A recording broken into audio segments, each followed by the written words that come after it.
I don't know where Malcolm is. We came from another hotel, and there's lots of people in the street. The traffic is terrible. We came separately. I don't understand why. So I'm in the hot seat, aren't I? And then, of course, when he arrives, you'll go bananas. Okay. He's got a time machine, doesn't he? So, Yeah. talk a bit about the film. You had just done, I believe, Airport 79. Oh, yeah. I think so. I can't remember. One of the cast of millions in that. Yeah. As those were. How did the part of John Leslie Stevenson come to you contacted Yeah, that's a strange question. No, I mean, I think I was seen by Nicholas Meyer and the producer in some other work. I don't know, maybe Omen or one of those films that sort of were quite popular at the time. Right. I think we made Time After Time after the Omen, yeah. But I can tell you one thing: who Warner Brothers really wanted to play Stevenson, Jack the Ripper was. I'll give you 10 guesses. No, you won't get it. Mick Jagger. There was a big fight between, they wanted Mick Jagger, and there was a big fight between Herb Jaffe, the producer, and Nick Meyer, and fortunately for me, I got it, which was great. But they did want Mick Jagger to remake it.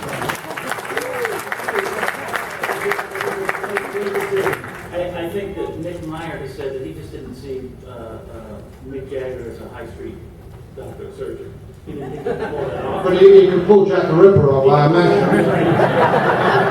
But not a surgeon. I didn't know that, You, Jack the Ripper, although we don't obviously know who he really was, is based on the factual. Did you do any sort of research? Not a jot. There's no point. There's a script there, and somebody called Jack the Ripper, and then that's it. I'm not very good at doing research. Maybe that shows in some of the stuff I've done. But how do you research? I don't want to talk about other movies. We are Time After Time. But how do you We have a research? little time to kill. Oh, he's here! Thank God. McDowell.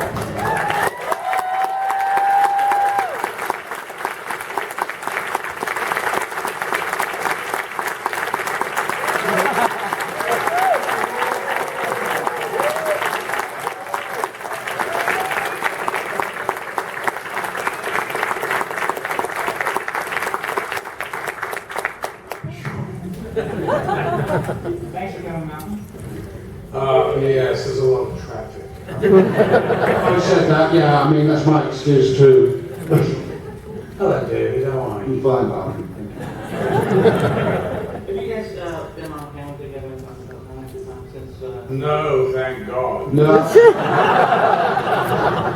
Jesus, what's there to say? I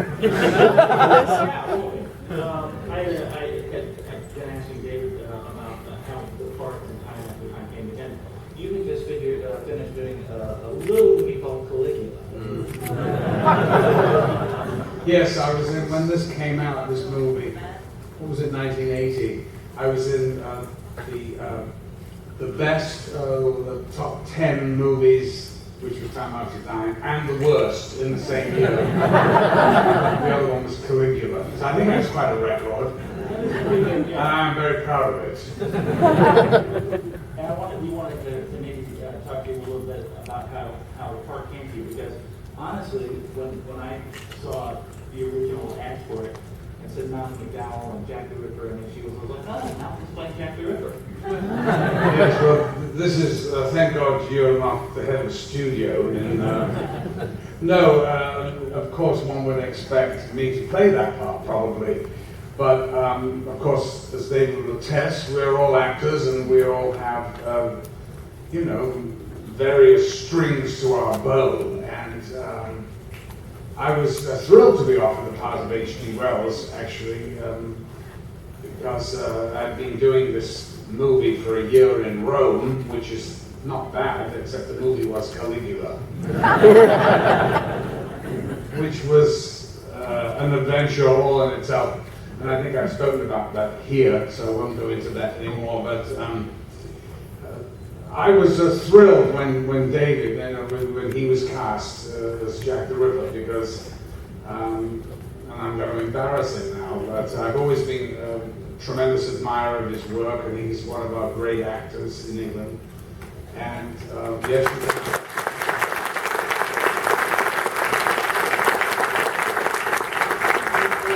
and I think, like all really tremendously talented artists, he's not an obvious actor. He hides his craft brilliantly well, and he never appears to be acting.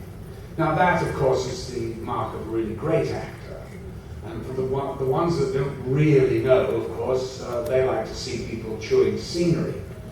And I've watched him.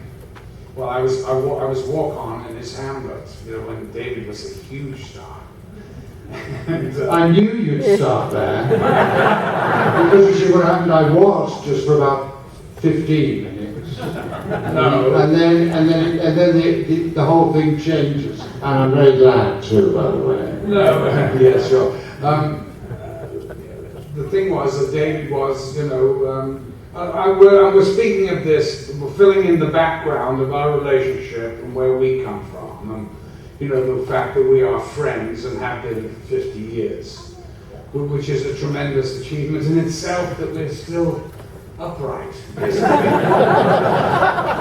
But to be at Stratford as a kid, David was a kid himself, but he was thrust into the limelight playing this, this sort of new kind of way of doing Shakespeare or whatever it was, I don't know, but it was the sort of post-Beatles era, and he was all tied into that by the press, of course. I'm sure it was a shock to him, oh my God. But, he had throngs of young girls waiting outside the stage door. And because he and I were sort of friends, even though I was a lowly fellow, David was always very nice to me, and always had that sort of twinkle in his eye. And so I used to follow him out of the stage door and inquire which of these young girls, they weren't that young, would he like to have a drink with, after the show. And by the way, darling, who's your friend? So thank you for that, David. Is that how you met your first wife? No, darling, no. God, no. Jesus, is this alcoholic? By the way, you must say, who else was in that cast? Which one? Hamlet. Oh, yes, go. You tell, who else was in it? Well, Estelle Kohler. No, I mean another guy. Well-known Star Trek guy. Oh, you mean, oh yes! Bill Shatner. Oh, Baldy! Oh, yes! Well, as I like to say, he was what, 23? He was playing old men even then. Sir Patrick Stewart, we're talking Oh, I'm begging your pardon.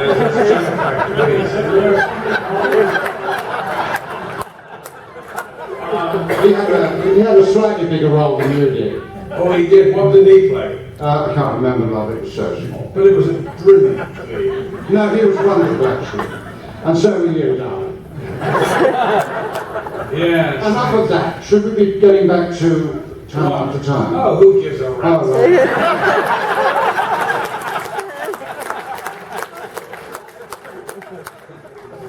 Well, you had a very good time on that movie, didn't you? What? On Which Time one? After Time. Oh, yes. Oh, by the way, Yeah. I met a few. We haven't met for about 5 years, to be honest. Until Yes. this big event here. And so, but I do get messages from Malcolm by friends. Now, when we met, I want to know. He uses a phrase about when we were working together on Time After Time, and I want you to explain. He's told people that I was his wing man. And I want to know what that means. Explained it. I just explained it. You know what it is? You come out of the stage door, all the girls are screaming, and I go, No, I'm talking about Time After Time. No, I don't give a rat's about Time After Time. I think, I'm No, sorry. no, no. This is, I- you got me into a lot of trouble on that. You did it all yourself. No, of course, time means different things to me as they do to him. To me, of course, because I did that movie, I basically got 2 children from that. Because, of course, I married Mary Steenburgen, who was brilliant in the movie, and a beautiful... Thank you. I'll tell you the story. When I speak to her next year, yes. Malcolm, if you had gotten any souvenirs from the set besides Mary Steenburgen? Really, there was no other souvenir to be had. But we was very quiet about it, except David claims to have known. No, I think that's the whole point. Would you, this is where look, we don't want to go into this. It's a private thing here. No, we don't want to go into it. So no. Well, I mean, I'm getting quite upset about this. Anyway, I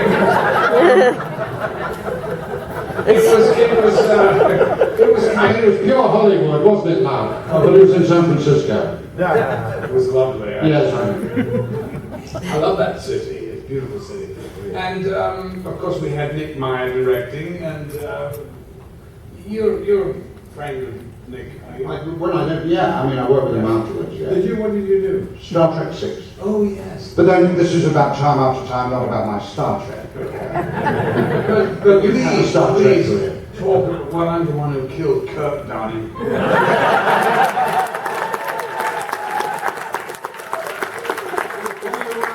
Were you being directed by him? Is that what happened?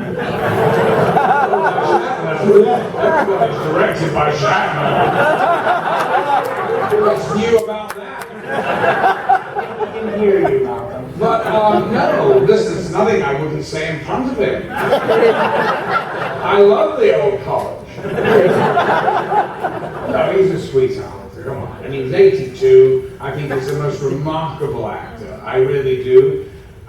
He's had an incredible career, and he's had, Patrick Stewart is the one that should get down on his knees and thank him, because it was rumored they were getting $10 or $12 million for Star Trek the movie, and it was all really because of Shatner and Leonard, who really kept that franchise going, and they were brilliant in it. They really were. You may be interested. Are we going to talk about this? No, that's not up to time. Go on, then. Talk about it. I've had enough. No.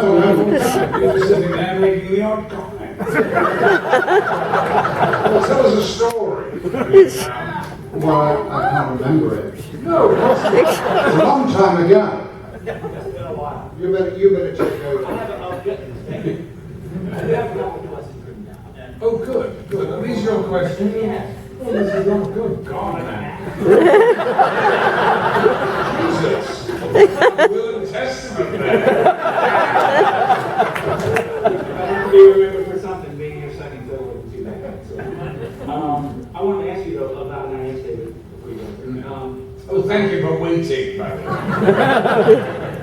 They were getting restless. What, the natives? About preparing to play H.G. Wells. Yes. And if you've done any research, I think that you talked about you found a recording of his voice at some point. I didn't find it. I called the BBC archives, and I asked them if they had any recordings of H.G. Wells. I thought, normally I don't do research like that. It's very American, the sort of method thing, but am I right, David? Well, I would say we don't do too much research, do we? That's the answer. Whether it's American or not, I don't know. Right.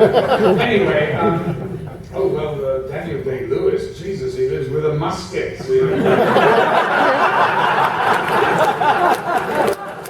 And what did he do when he played with my left foot? Got a whole year of dribbling. He won 3 Oscars, I should be quiet about that.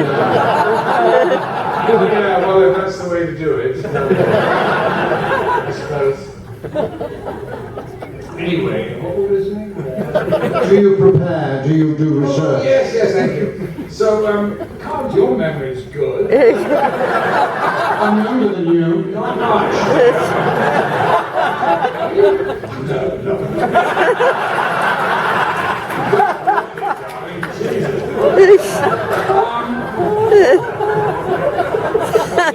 Anyway, they sent a recording of H.G. Wells from a radio interview in 1928. And I swear they have told this story, some boring old story. Anyway, I put the record on in great anticipation, thinking this character I was about to play is going to reveal itself. And from the crackling of this radio interview on a 78 recording came this southeast London high-pitched whine. So H.G. Wells, he talked like that. I thought, how the fuck am I going to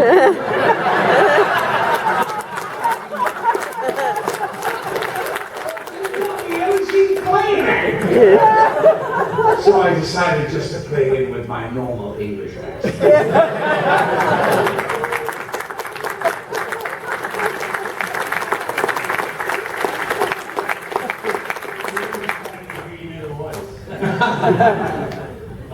You mentioned earlier San Francisco and how much you liked the town. It really was kind of a character in the film with you guys. There was so many iconic locations there. Yes, I think they squeezed most of them in. And a memorable one, well, we had a great chase sequence, as I remember, and a whole night to be shot outside the rotunda, what's it called? The Fine Arts building. Palace of Fine Arts. Thank you. Palace of Fine Arts. To give it anyway, so we were running around all over the place, weren't we? Yes, certainly was. And I was running after Mary all over the place. So that's the difference. Well, this is where I come in. Oh, Christ, I knew we couldn't keep him down for long.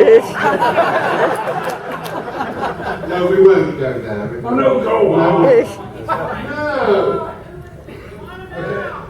I think they want to hear about your character.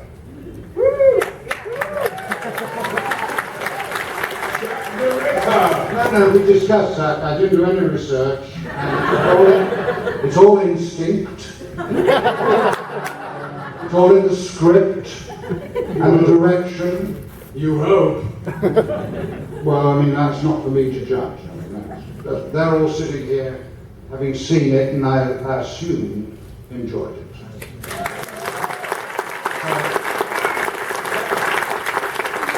I don't want to get into an argument with you about it. All right? I love the film. No, so good. So thanks. Yeah. No. Good God, man! If we made a few more time after times, we'd have a sparkling career, would we not? Yes, because it was all pretty downhill. From there on. Seriously, what happens in you can make a film like Time After Time, of which I'm really, really proud to have been in, and also working with Malcolm and Nick Meyer and Mary and everything. Yeah, sure. And I think it is rather a special movie, but at the time it really didn't take off, did it? I mean, it's a cult movie now, you all love it, I assume, but at the time it didn't really hit. No, it was a disaster. It was a disaster. And you know, I was really quite worried about why it was, and I asked to see the studio, the questionnaire that they put out for their marketing, because I thought they marketed the film very badly, because they made it a sort of chase movie about Jack the Ripper and being chased, which I thought was a misrepresentation of the film. So when I read these things that the studio had prepared for the public, like as yourself, to fill in, they said things like, "Have you ever heard of H.G. Wells?" No. "Have you ever heard of Jack the Ripper?" Yes. Right. So this is a Jack the Ripper movie. Now, this is insane because, of course, it's a very important element, but the whole film is not a chase movie. The film, and it's not a gory movie in any way, so Jack the Ripper fans would go to see the movie and be disappointed. it's a love story. And that's how they should have sold the movie. And because they didn't do that, the thing fell flat on its face. And it was really sad because I saw it with a couple of audiences at the time, and the theater was jam-packed, and the audiences absolutely loved that movie. I mean, and when it didn't take off, I was absolutely amazed that they'd screwed it up. But, you know, they do it all the time. So, what else is new? Yeah, and that's the sound. But it's interesting because, I mean, we've done other movies since which also didn't do too well at the box office at the time, but have kind of become cult movies. Yes, The thank movies you. that people do remember. I think it's fantastic. Yeah, yes, well, you But know. not commercial box office, which, you know, makes you into a $20 million man or whatever. Yes, yes, yes. In my last will and testament here, before the not point out. Great, yes. I made a note that I think is pertinent. By the way, how are you? It's nice to see you. 4 years. Good God, and you're still sat here asking questions. You never let me go. My note is about what I believe the movie is, and I think it's essentially a story of optimism versus cynicism acted out by two men outside the society we were living on. And I wanted to ask you both. Ask you both what message from this film still resounds with you. The one with me is your line. The first man who raised the fist is the Oh, I'll go for that.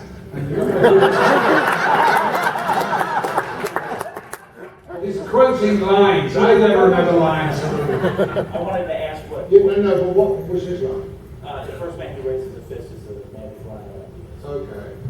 I suppose mine was clicking the old on the television in the hotel. It's a great scene. That's a great scene. Saying, what, 100 years ago, 90 years ago, I was a freak watching all the violence going on. Today I'm in Hamilton. Oh my God, man!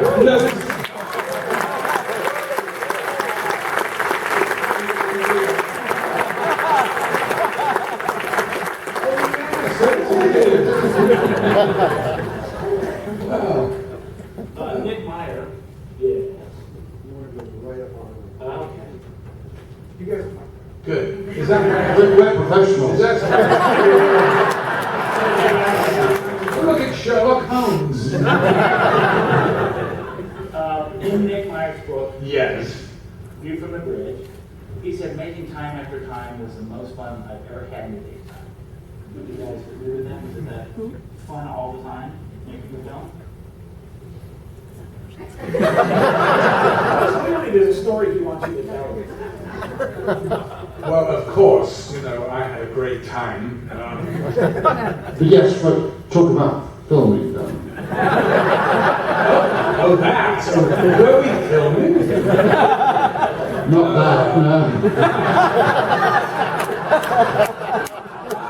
You know, listen, I think it's very evident from the movie how, you know, my relationship with Mary was continuing nicely.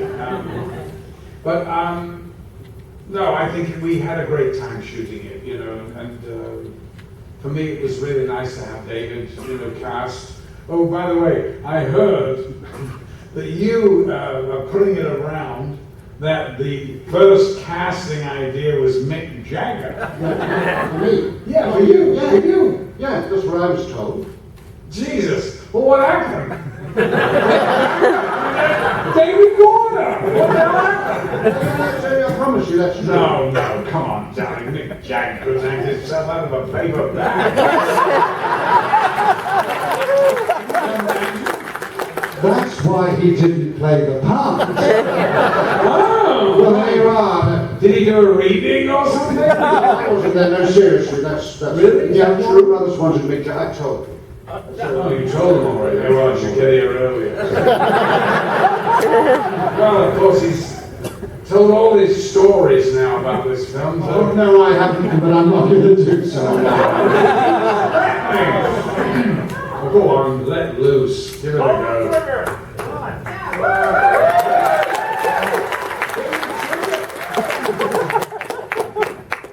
All right, don't. Yeah, we had a lot of fun. Got any more questions? It was great fun, and you know, and Nick.